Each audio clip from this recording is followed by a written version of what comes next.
Assalamualaikum warahmatullahi wabarakatuh. Hello everyone, welcome back to my video. My name is Ahzara and my student number is 2025-32102. In this video, I will explain a simulation of a drive-through queue using a queue data structure in C++. I will go through the concept, the program structure, and also how the simulation works step by step. Okay, a queue is a linear data structure that follows the FIFO concept, which stands for first in, first out. This means that the first element that enters the queue will be the first one be removed. In real life, we can see this concept in many situations. For example, in a drive-thru restaurant, the first car that arrives will be served. The car line up in order and no one can skip the line. So basically, a queue works just like a real-world waiting line. Okay, now let's move to the program. In this simulation, we use structure called an AN drive-through. This structure represents our queue system. Inside the structure, we define a constant variable called max, which is equal to 4. This means our queue can only hold a maximum of 4 cars. We also use an array of strings to store the car plate number.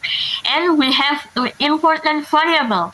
First, front, which points to the first car, and the second is rear, which points to the last car. At the beginning, both front and rear are set to -1.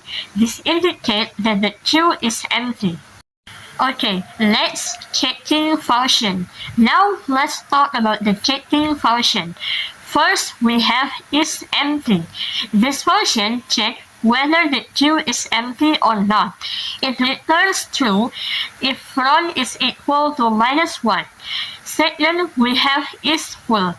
This function checks whether the queue is full.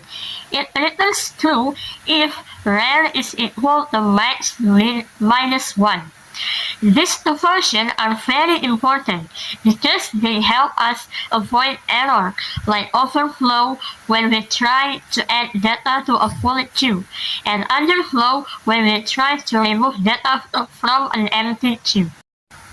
Next, enqueue operation, which is adding data. The enqueue function is used to add a new car to the queue. Here how it works step by step. First, the program checks if the queue is full by using is full.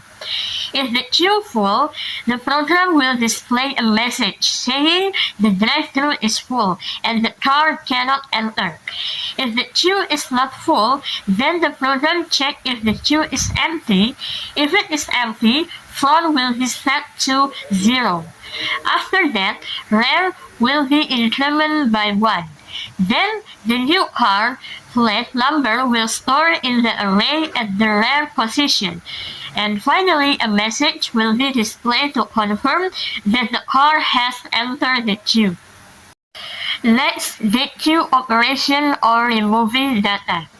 This function is used to remove the first car in the queue. First, the program checks if the queue is empty using is empty. If it is empty, it will display a message saying that there are no cars to serve.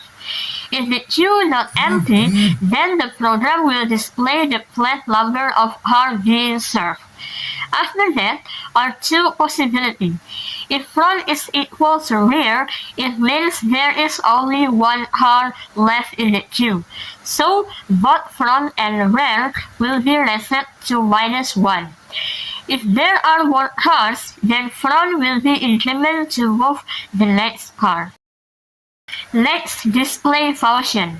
This function is used to show all the cars currently in the queue.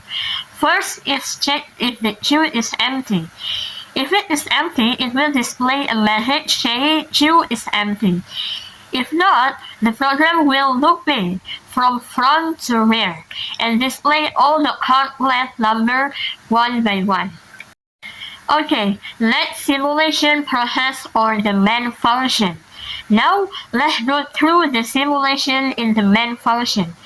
First, we create an object of alien drive-thru. Then, we start the simulation. Step 1. We add 4 cars into the queue using NQ. At this point, the queue is full. And then step 2, we display the queue and we can see all the 4 cars in order. Step 3, another car tries to enter the queue. But since the queue is already full, this result is an overflow condition, so the car cannot enter. Step 4, we serve 2 cars using DQ. The first 2 cars will be removed from the queue.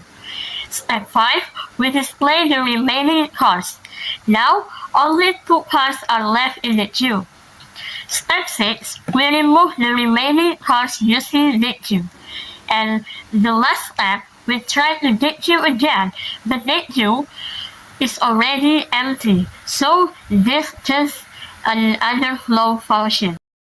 And so this is the output of the program. From this simulation, we can understand how the queue data structure works using the FIFO concept. We also learn how important it is to manage the front and rear pointers. And we see why checking condition like it's full and it's empty is necessary to avoid error. Queue is very useful in real-life situations such as drive-thru service, cashier line, and ticket booking system. So alright, that's all for this video. I hope this explanation helped you understand queue data structure better. Thank you for watching and see you on the next video.